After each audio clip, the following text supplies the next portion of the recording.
మాకు ఇష్టం కాబట్టి ఈ పని చేస్తాం. బట్ జనాల్ని కూడా మెప్పించాలి, వాళ్ళు కూడా ఎంటర్టైన్ అవ్వాలన్న దాంట్లో వాళ్ళ బాడీని రకరకాల కష్టాల్లో పెడతాం. దానికి అప్పుడప్పుడు అన్ఫార్చునేట్ యాక్సిడెంట్ జరుగుతుంటాయి. బట్ ఆ ఎఫర్ట్ ప్రతి యాక్టర్ పెడతాడండి సినిమా కోసం. గాంధీ గారు సో హార్డ్లీ ఒక 1 వీక్లో సార్ గాంధీ గారు ఇప్పుడు జనరల్గా జంజీ అంతా కొరియన్ కంటెంట్ చూస్తున్నారు, ఓటీటీ పుణ్యమాడు. సో కొరియన్ ఇన్ఫ్లుయెన్స్ ఎక్కువ ఉంది మన మీద. సో ఒక మంచి రైటర్ అయినా మీరు కొరియన్కి ఎందుకు అడాప్ట్ చేసుకున్నారు? కొరియన్ కనకరాజ్ సినిమా ఎందుకు తీయాలనిపించింది? ఆ కంటెంట్ ఎలా డెవలప్ చేశారు? అసలు ఎందుకు వచ్చింది థాట్? అంటే యాక్చువల్గా ఈ కథ అంతా కూడా ఆ పెనుగొండ, ఆ కియా ఫ్యాక్టరీ చుట్టుపక్కల జరుగుతుంది సార్. సో దానికి రిలేటెడ్గా ఆ కియా, కొరియా ఆ కైండ్ ఆఫ్ థింగ్ వచ్చిందే తప్ప ఆ జెన్జీ అనేది మాకు ప్లస్ అయింది. డెఫినెట్గా ఈ కథ అంతా కూడా అనంతపూర్ బ్యాక్డ్రాప్లో జరుగుద్ది కాబట్టి కొరియాకి వెళ్ళాల్సి వచ్చిందండి. ఫైనల్గా అవుట్పుట్ చూసినాక ఈ కన్ఫ్యూజన్ డ్రామా లేకపోతే వాట్ ఎవర్ డ్యూల్ నేచర్ ఉన్న క్యారెక్టర్ చేయడం అనేది వరుణ్ బాబు ఎంతవరకు సక్సెస్ఫుల్గా చేశాడని మీరు ఫీల్ అవుతున్నారు? చాలా బాగా చేశారు సార్. లేదు సార్, ఫస్ట్ కూడా మేము కథ అనుకున్నప్పటి నుంచి ఏదైతే అనంతపూర్ స్లాంగ్ కానీ, ఆ కొరియా మాట్లాడడం కానీ, అండ్ ఆ క్యారెక్టర్ డిజైనింగ్ కానీ చాలా బాగా అర్థం చేసుకున్నారు వరుణ్ గారు. అండ్ ఇద్దరం కూడా కలిసికట్టుగా ఈ ప్రాజెక్ట్ ఎలాగైనా సక్సెస్ఫుల్గా చేయాలని సో కొద్దిగా హార్డ్ వర్క్ కూడా చేసాం. సో అది డెఫినెట్గా హెల్ప్ అయింది. అండ్ వరుణ్ గారు ఆ అనంతపూర్ యాస కానీ, ఆ క్యారెక్టరైజేషన్ అర్థం చేసుకోవడం కానీ చాలా బాగా చేశారండి. రితిక కంటిన్యూగా సక్సెస్ఫుల్ కొడుతుంది, ప్లస్ లక్కీ గర్ల్ అని మీ దాంట్లో పెట్టారా? కొరియన్ గర్ల్గా సెట్ అవుద్దని పెట్టారు? లేదండి, నేను ఫస్ట్ కథ చెప్పడమే ఆ అమ్మాయికి చెప్పాను. కొద్దిగా తన ఆ కొరియా ఏదైతే కియా ఫ్యాక్టరీలో జాబ్ చేయడం దానికి పర్ఫెక్ట్గా సూట్ అవుతుందని అనుకున్నా. అండ్ కలిసిన తర్వాత తనకి కొరియా అంటే ఎంత పిచ్చో ఏంటో అర్థమైంది. సో డెఫినెట్గా ఈ క్యారెక్టర్కి తను ప్లస్ అవుద్దని సినిమా తీసుకున్నామండి. వరుణ్ గారు, ఇటీవలే రామ్ చరణ్ గారు దాదాపు 400 crore క్లబ్లోకి వెళ్ళిపోయారు. పెద్ది మీపైన ప్రెషర్ ఉందా ఇప్పుడు ఈ సినిమా? కనీసం 100 crores అది ఎక్కడో ఉందండి. నాకు అది అంతా అసలు దాని గురించి అది ఎక్కడో దూరం కనపడి కూడా కనపట్టలేదు నాకు. నేను అసలు ఈ రోజు గురించి రేపొద్దున గురించి ఒకటే ఆలోచిస్తానండి. అంతా ఈరోజు మీతో ఎలా మాట్లాడాలి, నా సినిమాని ఎలా ప్రమోట్ చేసుకోవాలన్న వాటికే స్లోగా స్టెప్స్ వేస్తాను. ఇప్పుడు కాలు ఎరగడం వల్ల ఇంకా మెల్లగా నడవాల్సి వస్తుంది. ఈ స్టోరీ మీరు విన్న తర్వాత మీ ఫ్యామిలీలో ఎవరికన్నా వినిపించడం ఇలా ఏమైనా చేశారా? మా వైఫ్కు మా చెల్లి కూడా విన్నారు కదా ఫస్ట్ టైం, వాళ్ళకి బాగా నచ్చింది. వాళ్ళది ఎంతవరకు ఉంది ఇన్వాల్వ్మెంట్? అంటే జస్ట్ విని ఎలా ఉంది, ఎలా అంటే కథ చెప్పేటప్పుడు ఎలా అయితే ఒక సినిమా చూసినప్పుడు 100 మందిలో కొంతమందికి వేరే వేరే అభిప్రాయాలు ఉంటాయో, కథ వినేటప్పుడు కూడా ఒక్కొక్కరికి ఒక డిఫరెంట్ ఒపీనియన్ ఉంటుంది. కానీ మనం సినిమా చేసేటప్పుడు ఆ ఒపీనియన్స్ అని విని ఏది కరెక్ట్ ఏది కాదు, మనకేం అవసరం, మనం ఏం చేయాలనుకున్నాం అని ఆలోచించి మన సినిమా తీయాలండి. ఒక్కొక్కరికి వాళ్ళ డిఫరెన్సెస్ ఉంటాయి, ఒకరికి నచ్చదు ఒకటి నచ్చదు. గాంధీ గారు ఇక్కడ పెనుగొండ ఏరియాలో షూట్ చేశారు కదా, పెనుగొండలో షూట్ చేయడంలో మీరు ఎదుర్కొన్న సవాళ్ళు ఏంటి అసలు పెనుగొండలో షూట్ చేస్తున్నప్పుడు? అంటే పెద్ద సవాళ్ళు ఏం లేదు సార్. అక్కడ లోకల్గా అంతా మా ప్రొడ్యూసర్ గారు రాజీవ్ రెడ్డి గారు అండ్ యువి క్రియేషన్స్ చూసుకున్నారు. బట్ ఫుల్ సమ్మర్లో వెళ్ళాం సార్ అనంతపూర్. వెళ్ళి ఇంకా ఫుల్ మాడిపోతాం అది ఇదని ఫిక్స్ అయిన తర్వాత బీభత్సమైన వర్షాలు పడ్డాయి.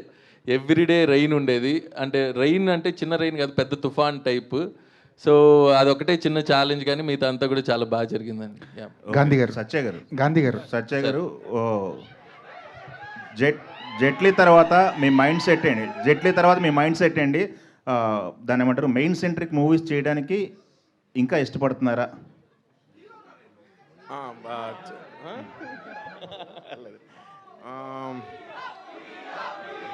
ఖచ్చితంగా చేస్తానండి, మళ్ళీ చేస్తాను.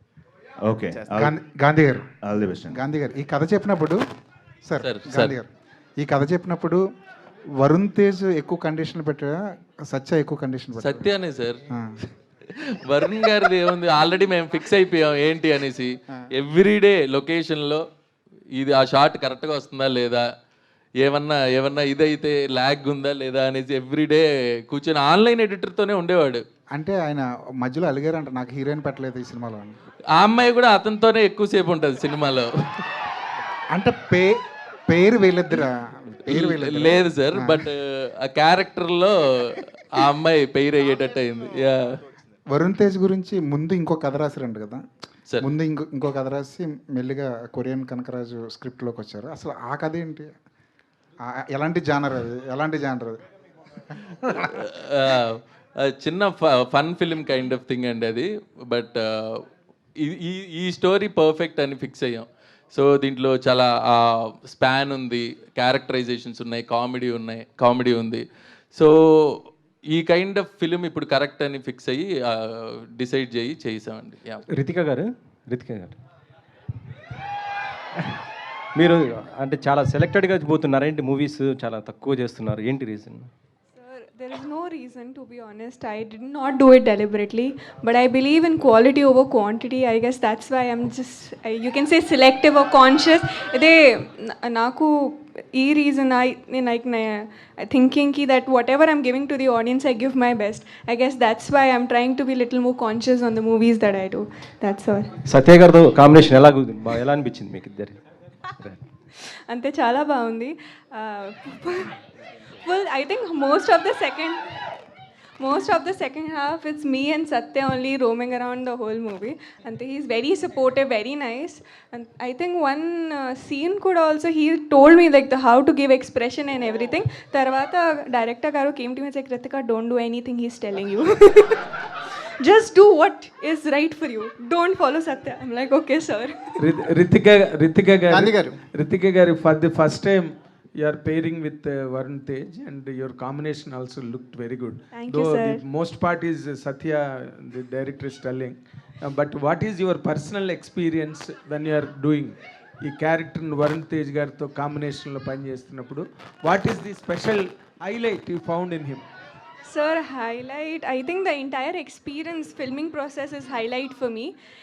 We shot in such beautiful location and all of them were such supportive. I think the biggest highlight would be his height for me. But otherwise, amazing experience and very supportive, and you know, the whole cast and crew for me. So, yes. ఈ సినిమాలో Sorry, sir. హీరోయిన్గా మీకు బాగా నచ్చిన element ఏంటి అంటే that something touched your heart? Sir, e character is chala similar to my real personality, and she likes Korean K culture kuda anante, and I'm also a big fan of Korean K-pop, K-dramas kuda. So ide chala big similarity. So I think that is one of the biggest thing for me, that oh wow, this character is so similar to me. That's why. Varun Tej గారు, గాంధీ గారు ఇక్కడ sir. Varun Tej గారు, గాంధీ గారు, అంటే మనకి triple సినిమాలో కూడా Britishers మాట్లాడుతున్నప్పుడు పారాడప్ చేశారు. మోర్ మాకు అండర్స్టాండబుల్గా అవుతుంది. ఇది ఈ ట్రైలర్ చూసిన తర్వాత అలాంటి ఏమైనా పెడితే బాగుంటుందా అని? అలాంటిదే ఉంటుంది సార్. మనం కావాలనే కొరియన్ డైలాగ్ లేసి తర్వాత సత్య అంటున్నాడు సబ్ టైటిల్స్ అన్న ఏంట్రా కనీసం అర్థం అవ్వడానికి అనేసి. అంటే అది ఇంగ్లీష్ కొంచెం పర్లేదు, ఇది మరీ కొరియా అంటే అసలు లేదు సార్. మనకు ప్రాపర్గా ఈ క్యారెక్టర్లు ఏం మాట్లాడుతున్నారు ఏంటి అనేది ఆ ప్రాపర్గా మీరు చెప్పినట్టు RRRలో వచ్చినట్టు వస్తూ ఉంటుంది. అది కూడా ఎక్కువ పోర్షన్ ఉండదు సార్. వచ్చినప్పుడు కనకరాజు ఉన్నప్పుడు అతని పోర్షన్ అంతా కూడా తన యాసలో ఉంటుంది. సో ఆ కొరియా ఏదైతే మీరు చెప్తున్నారో అది చాలా సింపుల్గా అర్థమయ్యేటట్టు ఈజీగా ఉంటుంది సార్. వరుణ్ గారు సార్, హాయ్ సార్. ట్రైలర్ బాగుంది. అంటే మాకు ఒక రెఫరెన్స్, ఒక జస్టిఫికేషన్ దొరికింది సార్ ఈ ట్రైలర్లో. రెఫరెన్స్ ఏంటంటే మాకు జేబు దొంగలో చిరంజీవి గారు గుర్తొచ్చారు.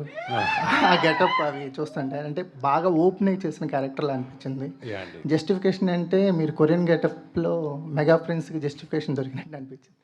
అంటే ఈ 2 వేరియేషన్స్ ఉన్న రోల్స్ చేయటం అనేది ఆర్టిస్ట్గా మీకు ఎంతవరకు ఎక్స్ప్లోర్ అయ్యారు? ఒక ఆర్టిస్ట్గా బెటర్మెంట్ అంటే ఎవ్రీ క్యారెక్టర్ ఒక కొత్త ఎక్స్పీరియన్స్ ఇస్తుంది కదా. ఈ కనకరాజు కొరియన్ క్యారెక్టరు మిమ్మల్ని ఎంత ఎక్స్ప్లోర్ చేసింది ఆర్టిస్ట్గా? అంటే డెఫినెట్గా పుష్ అయితే చేస్తుందండి ప్రతి యాక్టర్ని ఒక పాత్ర. దీంట్లో వచ్చినప్పటికీ ఇందాక ఆల్రెడీ క్వశ్చన్ ఆన్సర్ చేస్తాను. 2 డిస్టింక్టివ్ క్యారెక్టర్స్ చేసినప్పుడు ఆ రేంజ్ కానీ ఎక్కువ ఉంటుంది, పర్ఫామ్ చేసే స్కోప్ ఎక్కువ ఉండే క్యారెక్టర్స్ అన్నమాట ఈ 2. సో మ్యాక్సిమమ్ డైరెక్టర్ గారు రాసుకున్న దానికి ఎంత జస్టిస్ చేయాలనే దానికి నేను ప్రయత్నించాను. అది రేపు పొద్దున్న August 7th బాగా చేసాను లేదు జనాలు ఆడియన్స్ చెప్తారండి. వరుణ్ తేజ్ గారు ఇక్కడ. So hardly 6 days to go for the release. August 7th release అంటే సో ఎలాంటి బజ్ ఉంది అనుకుంటున్నారు ఇప్పుడు ప్రెసెంట్ ఆడియన్స్లో కానీ మార్కెట్లో కానీ? అసలు honestly I'm not in touch with what is happening, but I know my friends కానీ చుట్టుపక్కల it is been better than my previous films. People know that this film is there. అంటే ఎంత ఈ సినిమా కాంటెంట్ ఉంటుందనేది మేము కొంచెం సైలెంట్గానే సినిమాని తీసి జనాలకి లాస్ట్కి తీసుకొద్దాం ఉద్దేశంలో ఫస్ట్ నుంచి ప్రమోట్ చేయలేదు సినిమాని. అంటే we didn't want to keep pushing more and more content. లాస్ట్కి వచ్చినప్పుడు అందుకే ట్రైలర్ కానీ టీజర్ కానీ ప్యాక్ చేసుకుని లాస్ట్ 1.5 monthలో జనాల ముందు తీసుకెళ్ళాం. Irrespective of that I feel రేపు పొద్దున సినిమా రిలీజ్ అయినప్పుడు ఎప్పుడైతే జనాలు ఫుల్ 2 hours 45 minutes ఈ సినిమాని చూస్తారో డెఫినెట్గా అలా ఎంటర్టైన్ చేస్తారు. And today honestly word of mouth కూడా చాలా ఇంపార్టెంట్ ఒక సినిమాకి. అండ్ అది మాకు వస్తుంది అనుకుంటున్నాను ఈ సినిమా. వరుణ్ తేజ్ గారు ఇక్కడ సార్ ఇక్కడ రితికా గారు, వరుణ్ తేజ్ గారు రితికా గారు, ఆడియన్స్ ట్రస్ట్ అనేది ఈ సినిమాతో జరుగుతుంది అనుకుంటున్నాను. Gaining back the audience trust అనేది ఈ సినిమాతో జరుగుతుంది అనుకుంటున్నారా? Gaining back the audience trust అది ఎప్పుడు ప్రతి సినిమాకి ట్రై చేస్తున్నాను. బట్ డెఫినెట్లీ మై ఎఫర్ట్ అన్నీ దాని గురించి. రితికా గారు, సత్య రితికా గారు ఈ మధ్య హీరోగా ఒక సినిమా స్టార్ట్ చేసినట్టున్నారు ఆఫ్టర్ జెట్లీ. హీరో కాదండి, అది యోగ్ బాబు గారు మెయిన్ ఉంటారు. ఓకే నేను సెకండ్ దానిలాగా, అంటే మెయిన్ కమెడియన్లా ఉంటా సినిమాలో. ఓకే అంటే మీరు ఇద్దరు హీరోస్ కాంబినేషన్. అవును. ఓకే తెలుగు తమిళ ఉండబోతుందా లేదంటే తెలుగు తమిళ్ అనుకుంటా. ఓకే తమిళ్ కూడా రిలీజ్ చేస్తారు అనుకుంటాను. ఓకే ఎప్పుడు ఉండొచ్చు అది ఎప్పుడు రిలీజ్ ఉండొచ్చు? అది సెప్టెంబర్ కానీ అక్టోబర్ కానీ అనుకుంటున్నారు సార్. ఇంకా